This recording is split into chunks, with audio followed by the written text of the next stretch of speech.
Hello dear students, how are you all? A warm and hearty welcome to all of you to Classroom TV. You can also visit our official website classroomtv.in. Now today we are going to discuss today we are going to look into a very interesting topic. Not just a topic but a interesting facet of physics. We are going to literally or figuratively open your eyes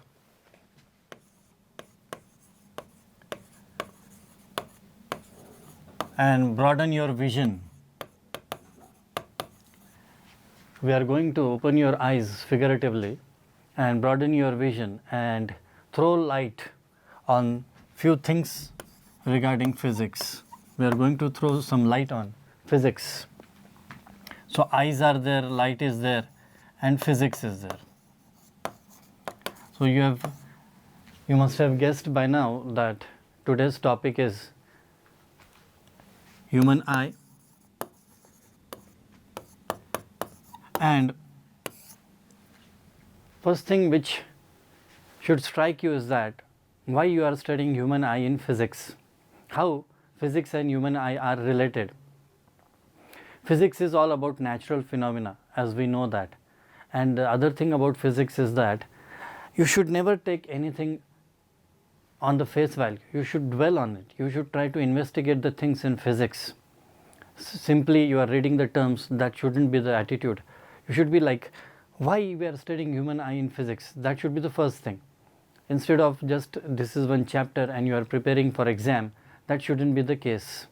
What human eye is doing in physics, that is what we are going to throw light on. Now for this, you know that human eye is an organ of vision. So you are able to see all the colorful world around you because of eyes. Now, is it always the case that you are able to see with eyes?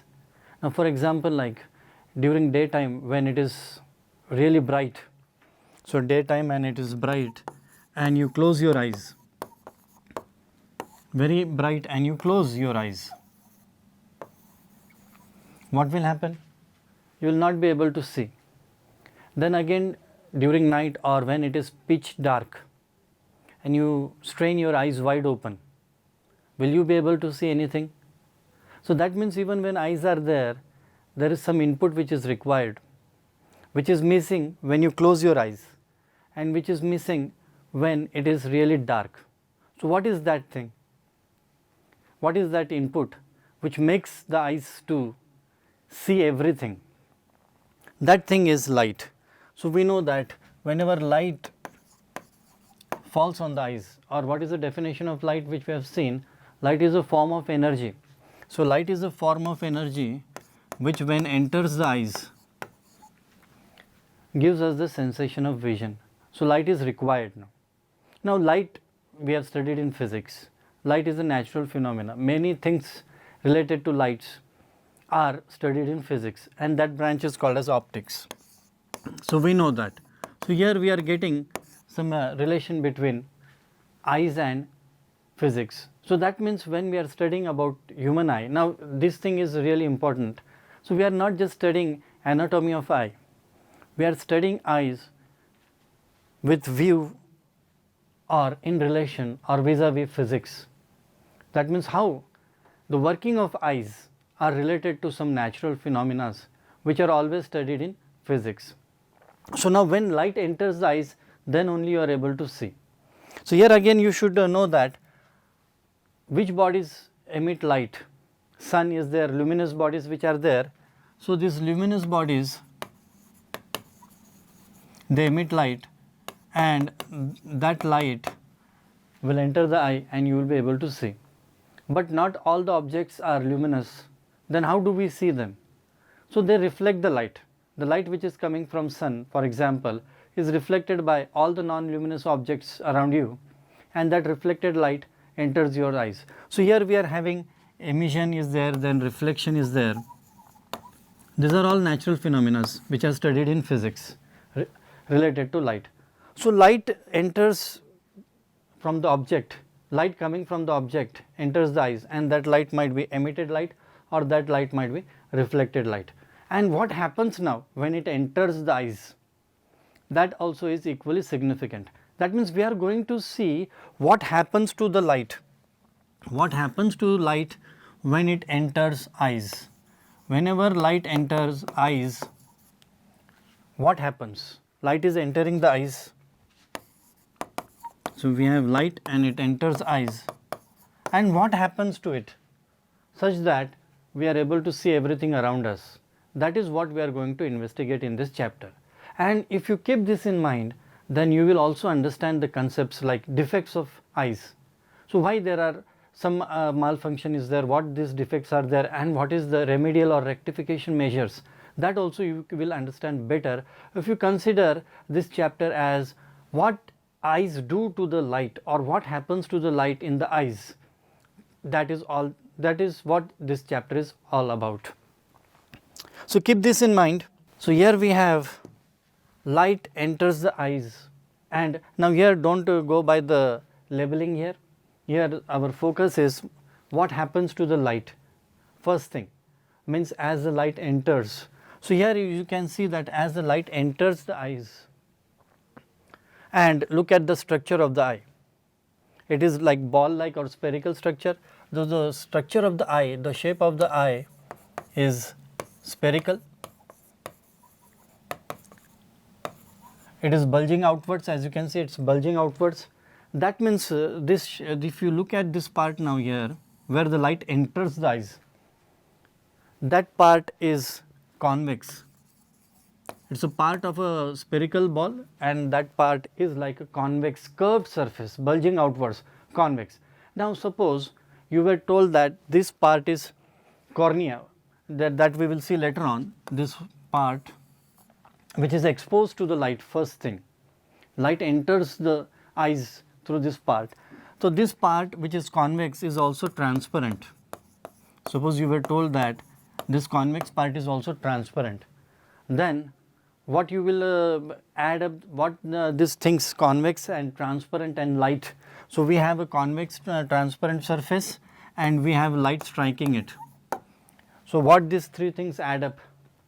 You have already seen that whenever light travels, now light is traveling from air and it is striking a convex transparent substance, and inside there is no air. Outside there is air, and inside it is not air, it is something else. What that something else, that can be discussed later on and in detail in some other topic also, but inside the eye it is not air. And again, if you are told that it is not air, but it is again transparent. So, outside of this convex transparent medium or surface, there is one transparent medium which is air, and inside there is another transparent medium. So, now can you connect the dots, and what is going to happen here? So, you will say that the light will get refracted, correct? Light will get refracted. Now, which type, what type of refraction? Now, in refraction we can have divergence as well as convergence. So, we have in refraction, the light rays after refraction can get diverged. So, there is divergence is there, then there is convergence is there. So, here the surface is a convex surface. So, whenever there is a refraction at the convex surface, then the light rays, the parallel beam of light. So, if we are considering the parallel beam, like here this is a parallel beam, this light rays, now what will happen after refraction? They will get focused at a point, and that point is called as principal focus. So, obviously here somewhere there should be principal focus. And we also know that we have studied in convex lens, whenever the refracted rays or the reflected, now in reflection also and in refraction also, we have seen that in reflection and refraction, that whenever the reflected or refracted rays, they actually meet, then the image, real image is formed. So, here what is happening now? These refracted rays which are getting focused, they are actually meeting at a point. So, what should happen? Image should be formed here. So, here what should happen? Image should be formed here, we have seen. So when the refracted or reflected rays actually meet, real image is formed, and when they appear to meet, a virtual image is formed. And what is image? So here we are talking about image. So now literally here we are not studying about eyes, we are studying about what is happening to the light in the eyes. That is this chapter is. And there is refraction happening at a convex surface, and this light rays are, after refraction, they are meeting at a point here. They are actually meeting, and that is resulting in image formation. So we have that image is getting formed, and what is image? It is the exact replica of the object from which light is coming from. What is image? Image is the exact replica of light of the object.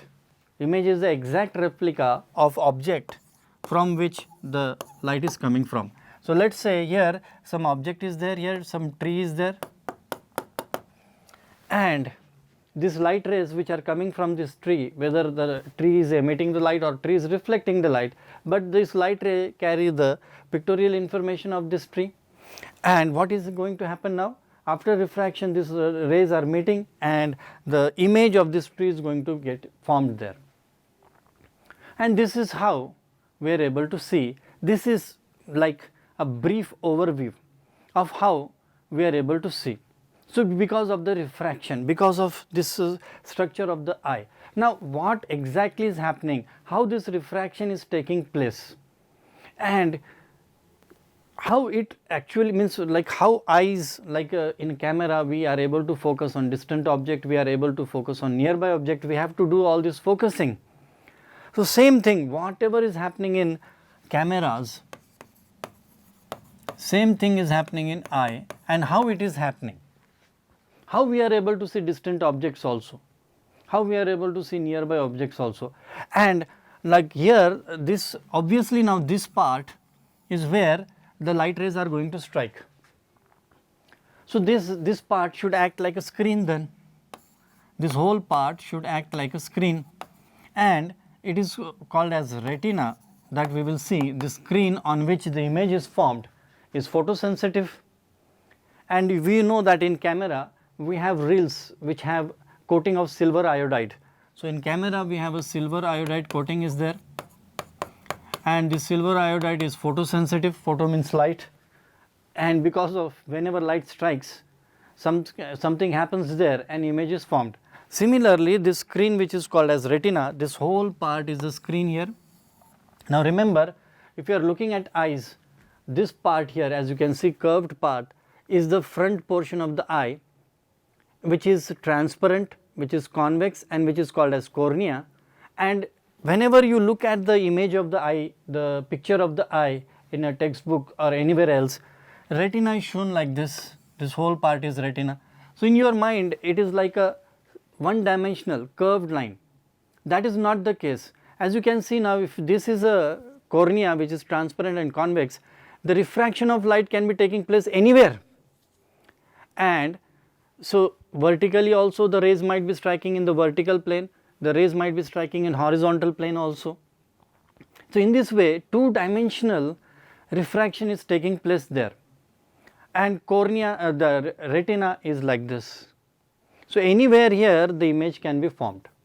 The light rays which are getting refracted, and now thus when we are saying that light rays are getting refracted at cornea, it does not mean that they are getting refracted only at cornea.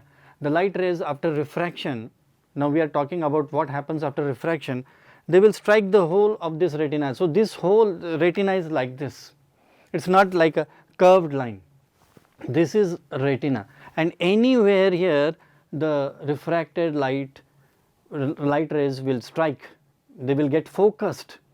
Now remember, the refracted light rays should meet, that means they should get focused.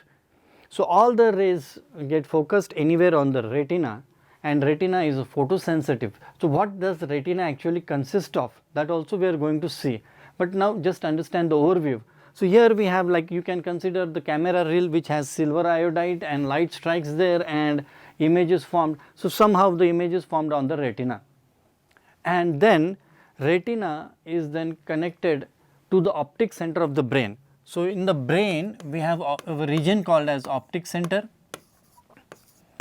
So in that optic center and retina, they are connected by optic nerve.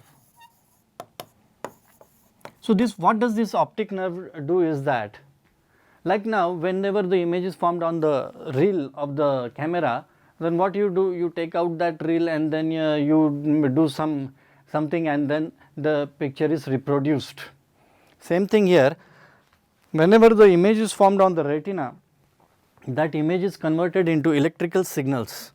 So, electrical signals are there, that image gets converted into electrical signals, and through via optic nerve those electrical signals are sent to optic center, and miraculously the brain then translate these electrical signals into exact thing from where the light rays were coming into the eyes.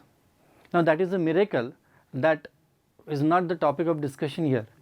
How the refraction is taking place inside the light, inside the eyes, and various mechanism, interrelationship, whatever parts which are there. Now, one thing you will now appreciate is that whatever is happening in the eyes, inside the eyes, that will be helping the refraction, that will be helping the focusing of the refracted light rays onto the retina. Retina is the screen on which real image is formed. So, what type of image will be formed here? Real image, because the light rays are actually meeting after refraction. So, retina is the screen on which real image is formed after refraction, and everything from cornea to retina, whatever is there inside the eyes, that will be helping the refraction, that will be helping the focusing of the light rays. So, here another important term is focusing. Light rays are getting focused. Light rays are getting focused on the retina. Light rays are getting focused on retina, and everything from cornea to retina. From cornea to retina, whatever is there inside the eyes is helping that in focusing. And suppose anything goes wrong, that gives rise to the defects of the eyes, and that is what we are going to study. So, this is about physics now. Instead of treating this chapter as something like we are studying about human eye, something is written there and you are reading it and then you are writing it in the exam, always treat physics like this. Why you are studying this? Questions should be there. Why, how, where? If you ask these questions, physics becomes really interesting and easy to understand. So, let us now begin understanding the parts of the human eyes now. So, understand one thing now. So, here remember this part here, which is cornea, is transparent and convex, and wherever the image is formed, this whole part is a screen, photosensitive screen, and that is called as retina. So, what is there in retina and how does retina helps to convert the light into image? So, understand this whole part here, you can see from here to here, you can consider this as a retina, photosensitive screen, and in the retina is made up of millions of cells. Those cells, retina consists of cones and rods. These are the cells, cone cells and rod cells, and they are literally called, their name itself, this we can say that they are eponymously called. They are cones because their shape is cone. These cone cells are called as cone cells because their shape is cone, as you can see here, and these rod cells are called as rod cells because their shape is rod like. So, this retina consists of millions of cone cells and rod cells, and what is their functions? So, here cone, they are for color. So, light, we know that light is a energy, it travels in the form of waves, and every energy wave has a frequency. So, frequency is there, and these frequencies, we know that light is a spectrum of 7 frequencies. 7 frequencies are there, and each of this frequency, when it falls on this cone cells, it is interpreted as a different color. So, we know 7 colors are there, 7 frequencies are there, and each of these frequencies are interpreted as different color by cone cells and by the optic center of the brain. So, that is a function of cone cells for color reproduction, and rod cells, they are for brightness. So, what brightness is there, how bright the surrounding is there, or how dark the surrounding is there. So, that is interpreted by the brain by the help of rod cells. They are for brightness. In this way, we can judge the brightness of the surrounding, and we can also distinguish between various colors of the surroundings. So, that is a function now, and here this image is which is formed, then that will be not black and white, that will be colorful image, like in old days we had black and white TV, and then there was color television was there. So, here it is like the color television, human eye is like a color television, everything which you see is exactly as the what frequency of light they are emitting. So, this is about retina. So, retina is a screen, retina is a what? Photosensitive screen, remember it is a photosensitive skin consisting of cones and rods, and it is connected to the optic center of the brain. And before that, let us look at the distributions of rods and cone cells.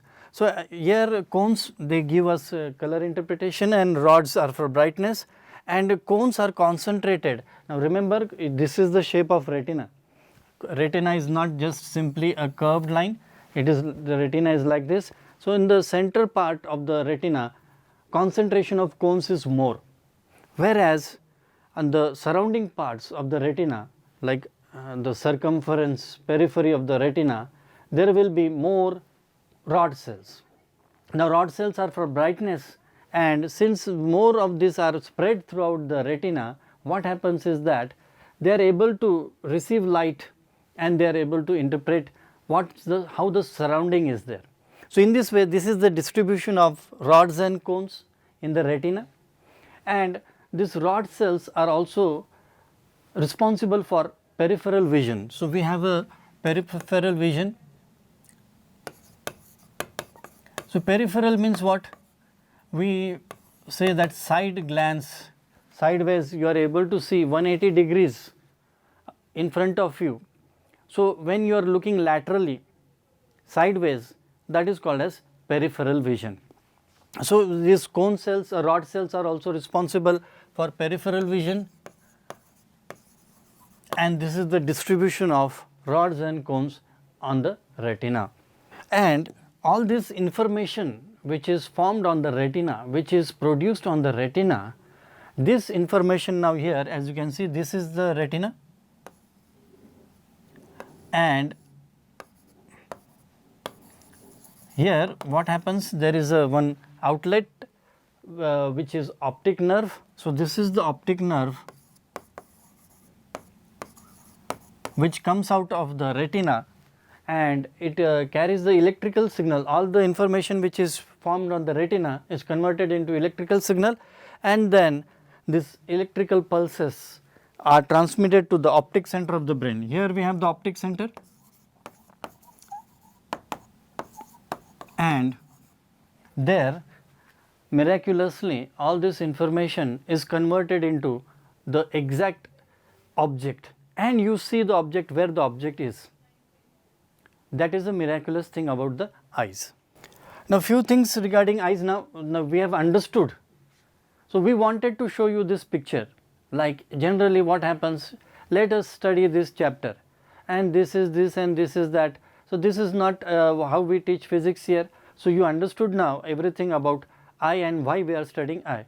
Now, let us understand the finer details about image formation, what are the limitations of the eyes, how the image exactly is formed, which part of the eye plays what role, all these things we will understand.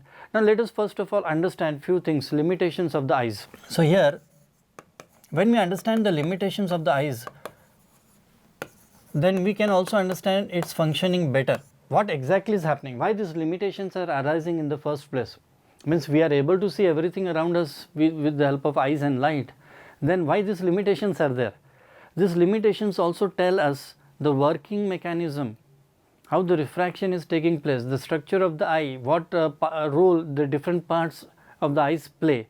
So, first thing you can understand is that whenever you are reading or whenever you are observing something and you bring that object very close to you, suppose you are reading a textbook and you bring that textbook very close to your eyes. Generally when you are reading, you will hold it at some hands distance away from you and you are able to see clearly. But and generally our perception is that if you want to see something clearly in detail, then you bring the object closer to your eyes. So, bringing object closer to the eyes, what happens? You are able to see all the details.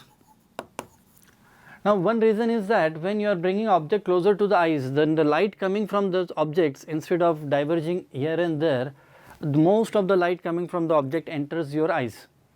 And this light, what do light rays carry? These light rays carry the pictorial information. Remember, light rays,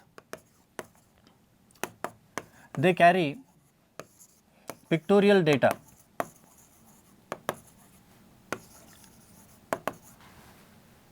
Light has become really important, significant part of modern telecommunication system. Any data can be transmitted, any data can be converted into light form, and through the optic fiber network, like we were talking about optic nerve. So, in modern days, with this modern technology, all the internet is based on optic fibers. So, an optic fibers can be laid throughout the earth. Now, we have a transatlantic optic fiber network, we have trans-Pacific optic fiber network, and all this internet communication, all this data on the mobile which you are able to see is first of all converted into light, and then that light travels at very high speed, we know that, and through optic networks this light is transmitted throughout the world, and then again in your mobile or television or in computers, this light which is carrying the data gets converted into that data form. So, here so we bringing the object closer to your eyes, what happens? You are receiving more light from the object, but you will also find that when you bring the object very close to your eyes, the image becomes blurred, you are not able to distinguish between different images. So, bringing object very close to your eyes is again counterproductive, and you cannot see clearly. So, here you can conduct one activity, like on this retort stand here, you place one stick at some distance, at different distances you put a stick here and try to look straight in this line. So, you will find that there is a minimum distance which is there. So, if the object is brought more closer than this minimum distance, then it is not clearly visible. So, this is called as least distance of distinct vision. And again you will find that as the stick is brought closer, and if you take taller stick, so instead of using this stick, if you use taller sticks, and you may not be able to see total of the stick, tall objects you may not be able to see completely. So, this we are now trying to understand. Horizontally, at what distance you are able to see clearly, and also vertical. So, this is the vertical. So, if you are standing close to a tall building, then you will not be able to see the top floor of this skyscraper buildings which are there. You will not be able to see clearly, you will not be able to see it at all, means you will have to move away from the building.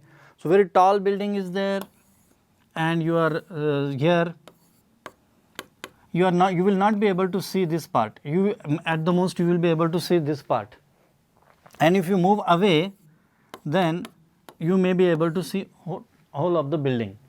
In olden days, only in Mumbai or Bombay, in Maharashtra, capital city of Maharashtra, skyscrapers were there in India. Of course, in Europe and Americas, the skyscrapers are there. So, there was joke going around those times, कि whenever the rural people from rural areas visited Bombay or Mumbai, and these rural people will always wear one skull cap, that is called as topis. So, they used to say that do not look at the top of the building, otherwise your cap will fall down. So that is the what we are talking is that you have to move away from the building, then only you will be able to see total vertical length of the building.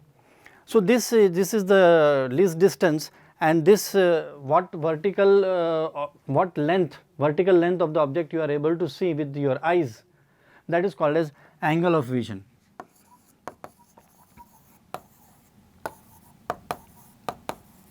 So this is angle of vision. Angle of vision is the angle subtended by the object at the eye, and if that object is within that angle of vision, then only total vertical length of the object you can see.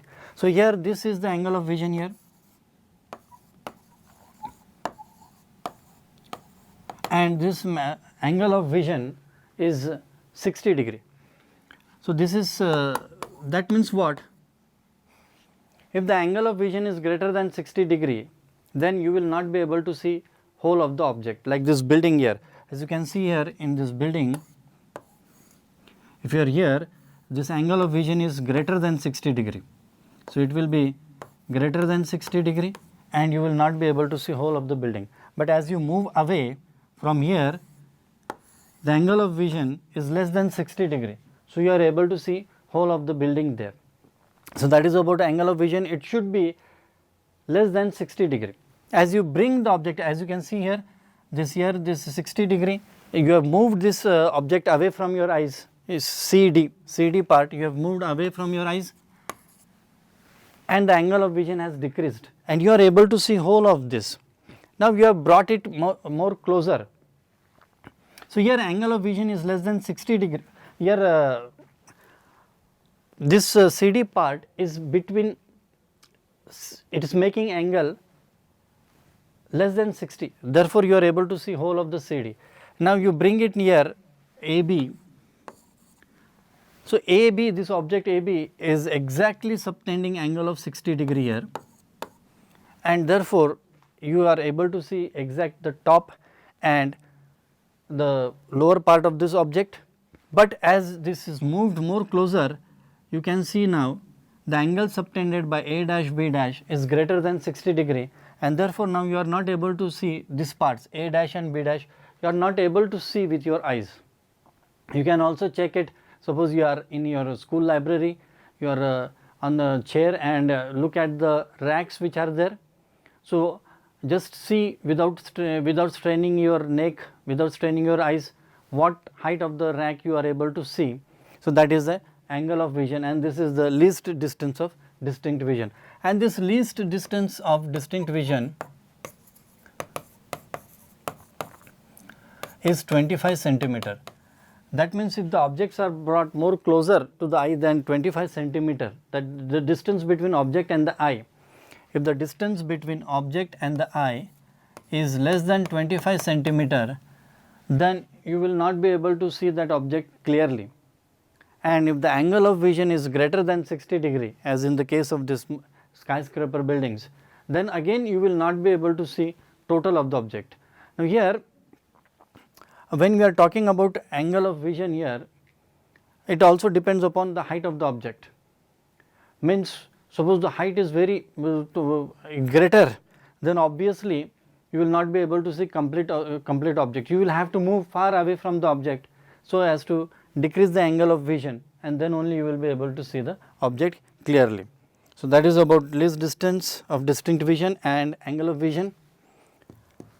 So let us define least distance of distinct vision. The minimum distance we are talking about, minimum distance at which the objects can be seen most distinctly without strain. Means you should not be able to strain your eyes, you should not be putting any strain on your eyes. So the object is here, book is there suppose, and your eyes are here, this distance without any strain, that is called as least distance of distinct vision, which is 25 centimeter for a normal eye, normal healthy eye.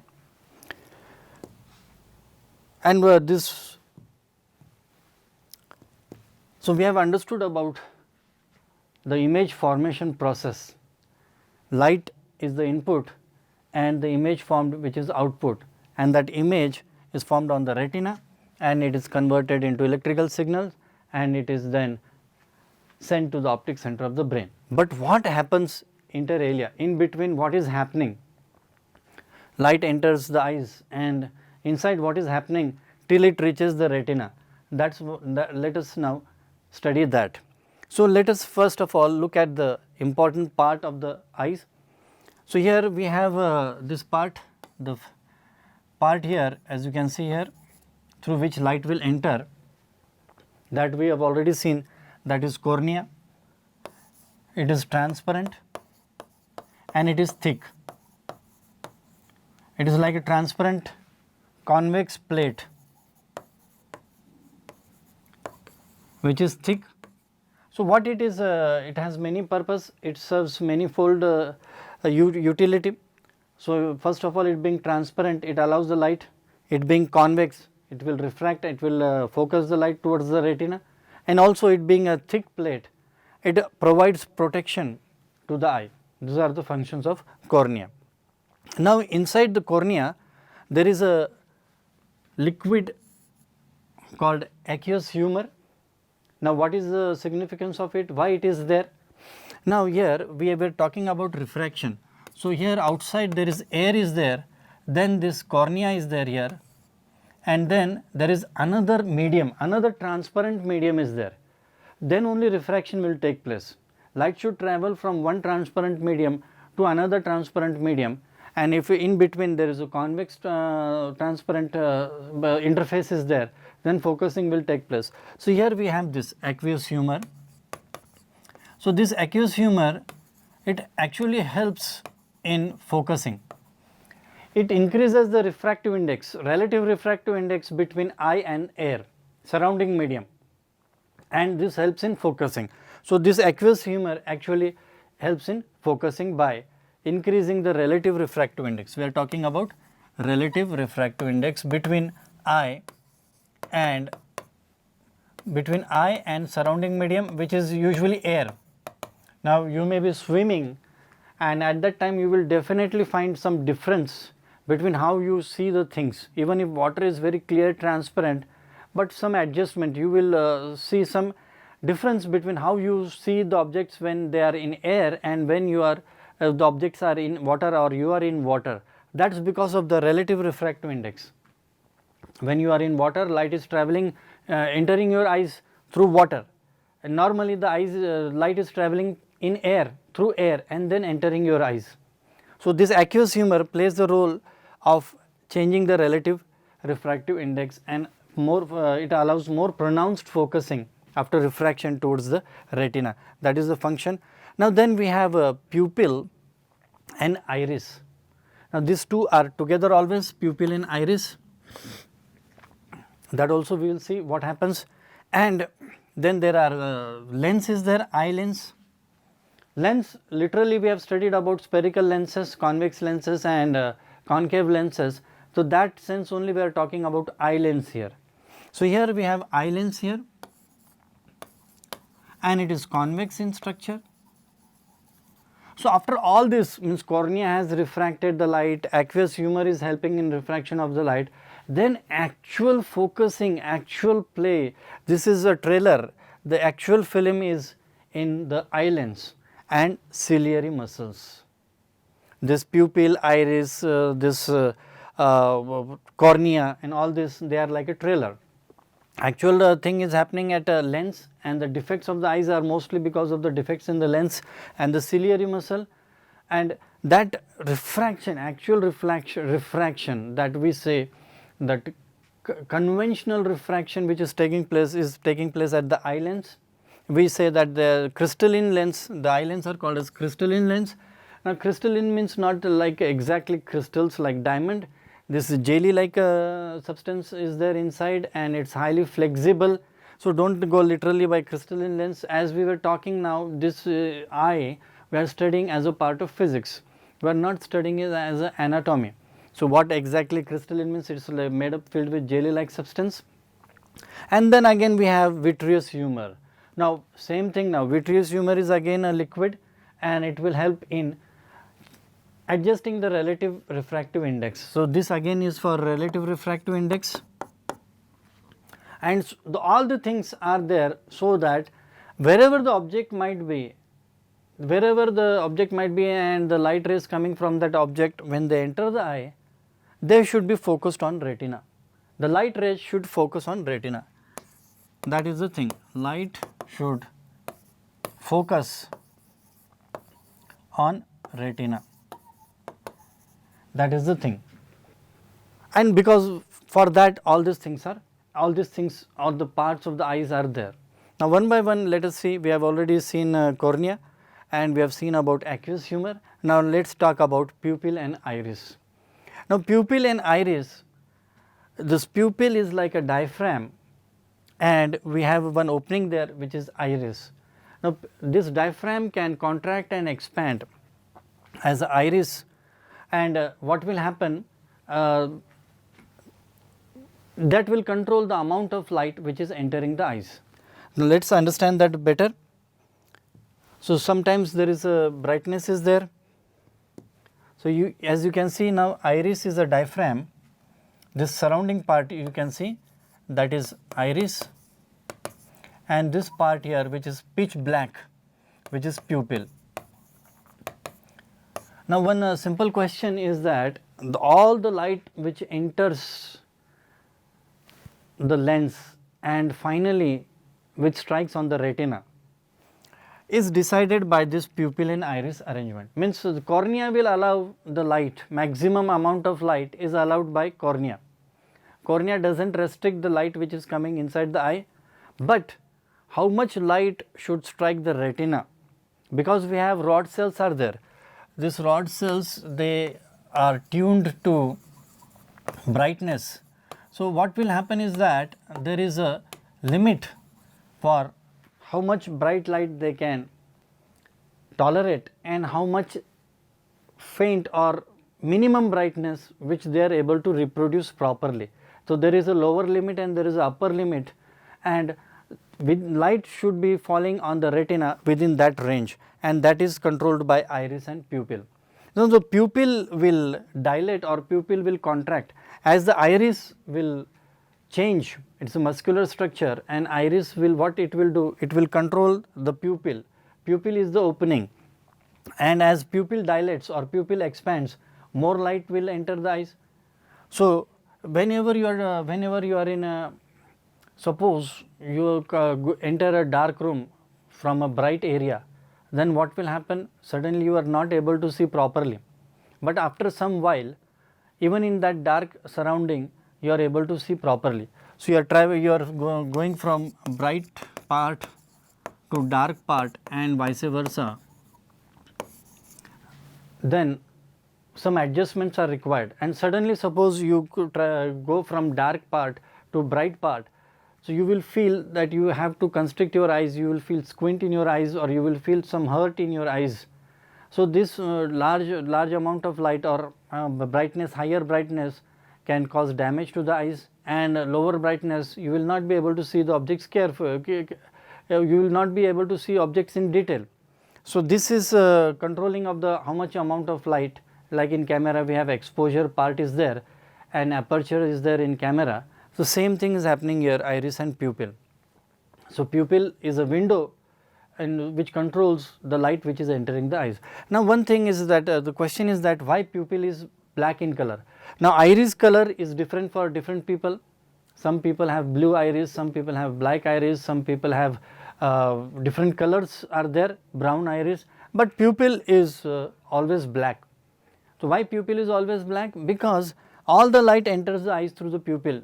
Not a single ray of light gets reflected back or refracted back or whatever, scattered back. All the light enters through eyes through the pupil, and therefore pupil is always black in color. Now you can see now the change in the size of the pupil. In the sunlight, this is in the bright light, this is the size of the pupil. Here you can see small. In very dim light, like you have to light a matchstick so as to see.